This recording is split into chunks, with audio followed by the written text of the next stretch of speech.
This lesson is on juicing. So let's talk a little bit about the importance of juicing and why we juice. I hear a lot people asking me, why is it important to juice? Why can't I just blend it in a blender? So I'm going to talk about the difference between blending and juicing. So when we blend, we are keeping the fiber in. Now that can be really helpful and healthy and nutrient rich as well. I'm going to be going over a smoothie lesson, so you can check in on the smoothie lesson about smoothies. Right now it's all about juicing. So what's so great about juicing? What's so great about green juice? And that's what we're going to be making today.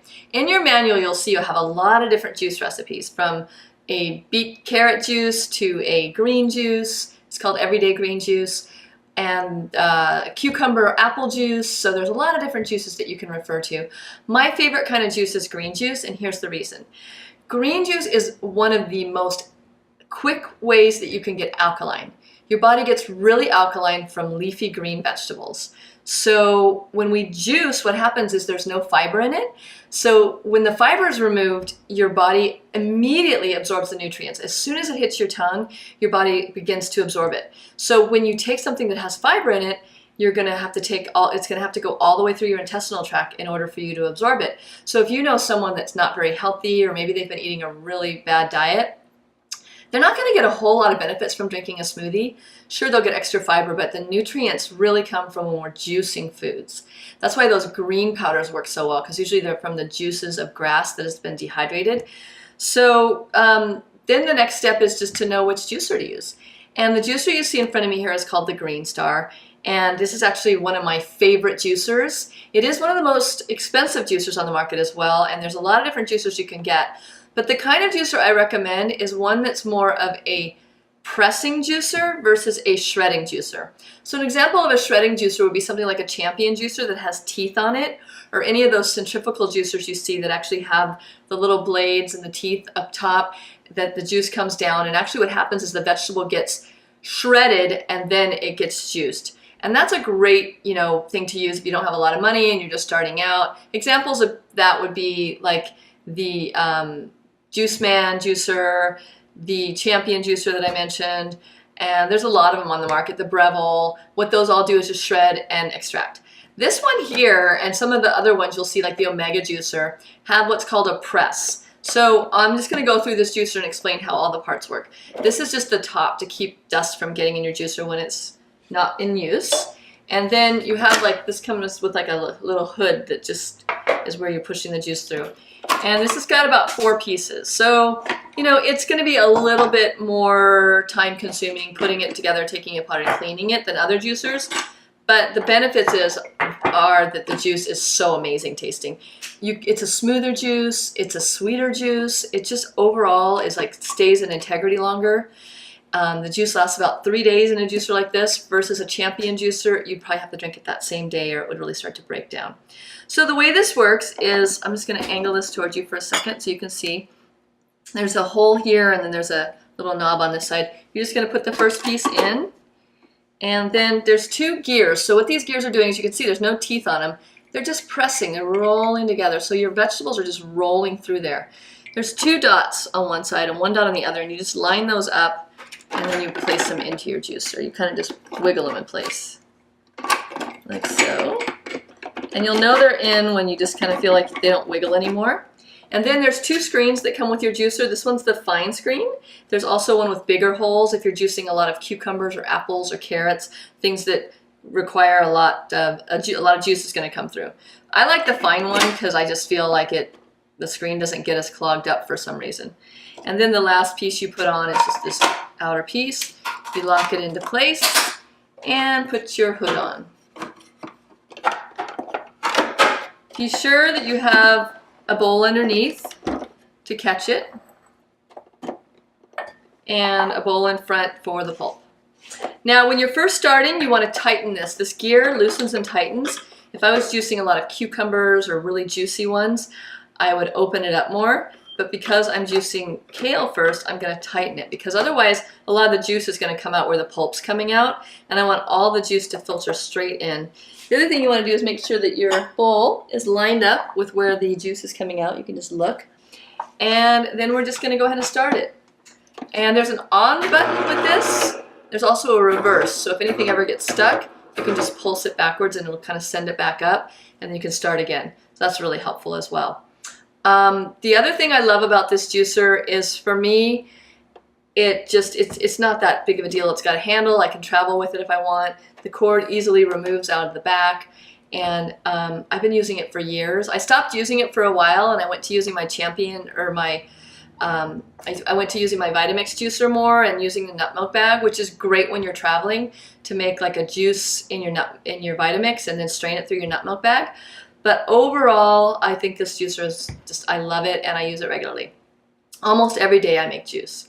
So we're gonna just go ahead and turn it on and push our vegetables through. Before I turn it on, just in case you can't hear me very well, I'm just gonna talk about the different vegetables. So in your everyday green juice, the recipe that you're looking at, you're gonna use dinosaur kale. Now it's called dinosaur kale because if you look at it closely, it kind of looks like a dinosaur. It's got scaly skin. And this I like better than the curly kale for juicing, because it's much easier to get through your juicer. And it also, because it's darker green, it's going to be richer in chlorophyll, which is richer in nutrients. But it's also what I call the joy factor of juicing. The other thing that I love about juicing is that when you get alkaline, you also get that pure joy. And the reason my company is called Pure Joy is because one day, for no apparent reason, I was sitting at a traffic light and I just got this surge of joy coming through me. Nothing particular happening in my life that day other than the fact that I was drinking a green juice. And I got it. It was like, wow, alkaline foods. When our body is alkaline, it's actually our birthright to have joy. And when you get your body clean and you start drinking these juices, you're going to know what I'm talking about. You're going to feel so good and so healthy and so clean. And the way that that happens is by the leafy greens. You can do celery, you can do cucumber, you can do apples, but when you start adding the kale and the celery and the spinach, those leafy dark greens in, you're going to notice this super alkalinity that comes through. So we're going to start with our kale, and I like to start with the drier things that I'm going to juice, and usually the juicer will just suck it right down in. If it doesn't, you just use your plunger. You can kind of stuff it in there and use a plunger to push it down. And just keep doing that until they're all through. Now, if you're new to juicing, you might want to only use 2 or 3 leaves of kale at first. I always say it's better to really like what you're drinking versus gagging it down. You never want to have to gag something down. So use less kale if you're not a big fan of kale yet. You will start to love it after a while if you're anything like most people I know. When I first started making juice, my friends would be like, ew, and then they would be like wanting my juice. So now I'd kind of have to hide my juice. Alright, so that's beautiful. Can you see how much? That's only 3 leaves of kale. Look at how much juice came out of that. It's amazing. The other thing we can add in is some parsley. Now, because I love dark juice, I'm going to do kale and parsley. And look at how it just pulls the parsley right through. It's because those blades are just twisting. They're just turning and rolling, so it just pulls it right in. The next thing we'll put in is our cucumber. Now, these have been cut into spears to make it really easy. There's like a little point. So I'm going to put the point down first and push it straight in. And we're going to do that with each one. And with this juicer, you do have to go a little slower than, say, with the Champion. But it becomes like a meditation again. Like I do this in the morning when I get up. It's one of the first things I do before yoga. And even if I don't drink it before yoga, I know it's there for me when I get home. And you just put it and make it part of your routine. If you have to get up 30 minutes earlier to make your juice, do that. Okay. And you can see how dry this pulp is coming out. It's like sawdust. It's really dry. And that's one thing you won't see in other juicers. Usually the pulp comes out very wet and you're losing a lot of good juice in the pulp. And I'm going to just loosen it a little bit to make sure these cucumbers are going through okay. I might switch off with the celery now. Celery is really high in natural sodium and high in electrolytes. So it's a really great thing. I always tell people to put celery and cucumbers into every juice that they do because they are so nutrient rich. And they also provide a lot of the juice. You can't really drink a lot of kale juice by itself. You need something to balance it out, and you need something that has moisture in it. And because I'm really all about the low glycemic, I don't really use apples because once the apples have been released from their fiber, that's pure sugar you're drinking. So you really want to think about when you're juicing a lot of carrots or apples. I Okay, it looks like we have a little bit of a backup here. That's okay. If you're drinking a lot of carrots or beets or apples, you want to think about that and about not doing it. Because once that fiber is gone, it's pure sugar. And yes, it's still raw, it's still full of enzymes, so it's great when you're first starting out, but then just start slowly adding more celery and cucumber into your juices and less of the sweeter stuff. Okay, so we're getting close to the top there with that juice. I don't want to overflow, so let me pour that into my jar real quick.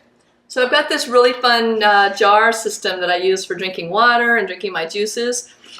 The regular mason jars that you'd buy in a hardware store or health food store has, and now you can get these little tops. You can get these online, you can get them at Walmart.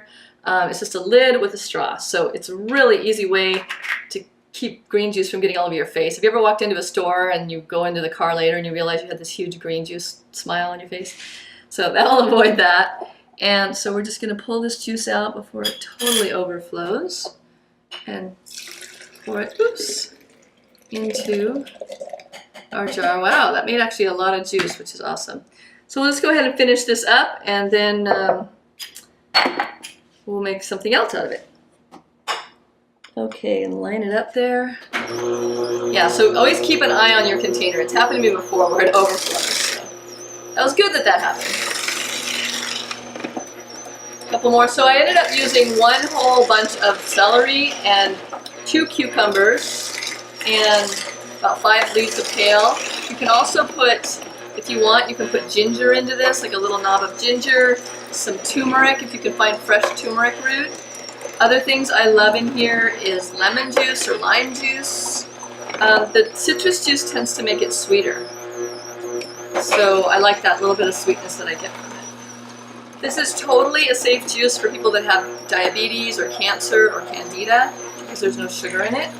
So, and I've just become hooked on this juice. It's really the only one I like to drink.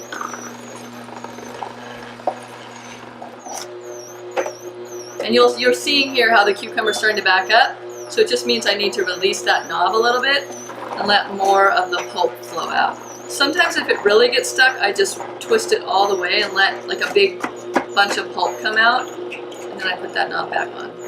Sometimes it just gets a little bit stuck. Okay, one last one, and that's it. And a trick that I've been doing recently is just when I'm done, just let it run for a second, take the knob all the way off, and it kind of tends to clean the juicer out. Less work for me in the end. It gets a lot of the extra pulp that's inside the juicer, it gets it out of there. So it looks like we got most of it. Turn it off. And it looks like that amount of produce made about 1 quart of juice. So we can, I think it's done dripping. We can go ahead and pour that into our jar. And yep, we've got, if you're from the US, we call it 1 quart. If you're from somewhere else, you're probably calling it 1 liter. It's about 1 liter of juice. And the last thing I'm going to add in is just my little bit of lemon or lime juice. Perfect amount. I love it when that works out. It seems to always work out that way, the exact right amount of juice. I put my lid on it and my straw in, and I've got my juice for the day. I can take it to go. I can keep it in the fridge. I can just go back every once in a while and have a few sips. I think drinking juice on an empty stomach is ideal because, again, remember how I talked about how the nutrients absorb right into your system? If you have a lot of food already in your stomach, then it's not going to get the same benefits. So this is one of the first things you want to drink. In the morning, good idea to drink some warm lemon water just to get your liver cleansed out. The next thing you want to do is some green juice. And then if you still drink coffee or you want to have your indulgences, go for it. But now you know you've just filled your body with super nutrient-rich food. You're good for the day. If you're traveling, go ahead and switch to green powder. Just do a tablespoon of green powder in water and drink that down in the morning. But get some kind of greens in your body every day. And of course, chewing a kale salad is great, but you're not going to get the nutrition from chewing and digesting that you are from pure juice. So I'm a big fan of juicing. I've noticed it's changed my life completely. My mood is different. I'm happier. I'm more joyful. I have more energy. My brain works better. So I just can't say enough good stuff about juicing.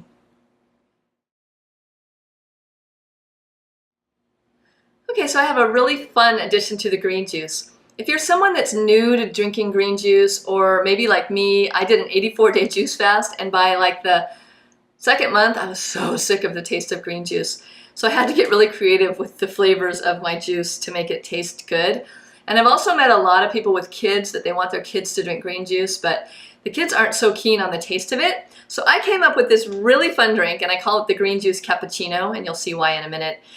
And I'm going to show you how to make it. So you take your green juice that we just made, your 4 cups of green juice, and you put it into a blender. Any blender will work. The Vitamix is what I'm using, but you can use anything. You want to put a little bit of soy lecithin in there. And what soy lecithin does, remember how I talked about that in the ingredients list, is it creams things up. It's an emulsifier, so it's going to make it creamy. And I use it a lot in smoothies too to give it a creamy mouthfeel. The next thing you can add in is some stevia. So you can either add a liquid or a powder. And this is by a company called Sweet Leaf. I like theirs because they don't put glycerin in, there's no alcohol, there's no fillers. It's just, if you read the label, and you always want to read the label when you're buying anything, but especially stevia, because if I buy a bottle like this and it's only $10, there's a certain company out there, and you're going to read the ingredients and you're going to notice there's a lot of fillers in there. They put things like inulin, and they put I don't even know what all the ingredients are in there, but they're not things I want to consume. You want it just to be stevia side in there, and that's the only thing that should be in your ingredients. And you're going to know that it's a lot more concentrated than those other stevias. So you got to use a lot less of it. Same with the liquid. It shouldn't be glycerin, it shouldn't be alcohol, it should just maybe be water and stevia, because obviously they have to have some kind of liquid in there to make it a liquid. And so I'm just going to go ahead and use the liquid because it's easier, and really it's up to your taste. For this amount, I'm going to put at least 15 drops for me because I really like the taste of stevia. Start with less, maybe start with 5 drops and see how you like it. The other thing I'm going to add in, which is really fun, and I talked a little bit about this in the lesson on ingredients, is our essences. And there's different flavors that we have, as you know, and a couple of the ones that I really love in a green juice is either the white chocolate or the blueberry. So today, my favorite usually is the white chocolate. So today I'm going to use the white chocolate. And I'm just going to put, now remember that when you're using liquids with these essences, only a couple drops. Whereas if you're using a fat, like you're making chocolate or a dessert, you can do up to 10 drops. So because it's a liquid, it's going to carry the flavor a lot stronger. So really, like for this amount, maybe 3 drops. And then what I'm going to do is I'm just going to put my lid on my blender. And today I switched blenders. You can see I'm using the Vitamix 5000. And so just to show you the difference in this one, it doesn't have a pulse button, it just has an off and on switch, but it also has a turbo switch. So it goes to 10 in the middle dial, and then when I want it to be really high, I flip it up to turbo. Probably for this drink, I don't need to go to turbo because I'm really just mixing. Whereas if I was making a pate or something really thick like a smoothie, I would need to go to turbo. So start with 0 again, always just turn it on. It should be on low when you start it. So we're really just stirring it, and I'm gonna give it a quick blast just to foam it up. And that's it. Because remember, the integrity of the juice is important. If I'm over blending it, I'm going to destroy a lot of the enzymes and a lot of the good qualities of it. So really it's just about blasting it. Now can you see why I call it a cappuccino? It's got a lot of foam on the top. So I'm just going to go ahead and pour it back into my jar. And it's going to make a little more because now there's a little air in it. And that's it. You've got your beautiful green juice cappuccino. Let's move that up so you guys can really get a good look at it. And isn't that gorgeous? This one you need to drink a little quicker because of the foaming action. You want to drink it down within probably a good hour of making it. But I hope you enjoy it. Try it out.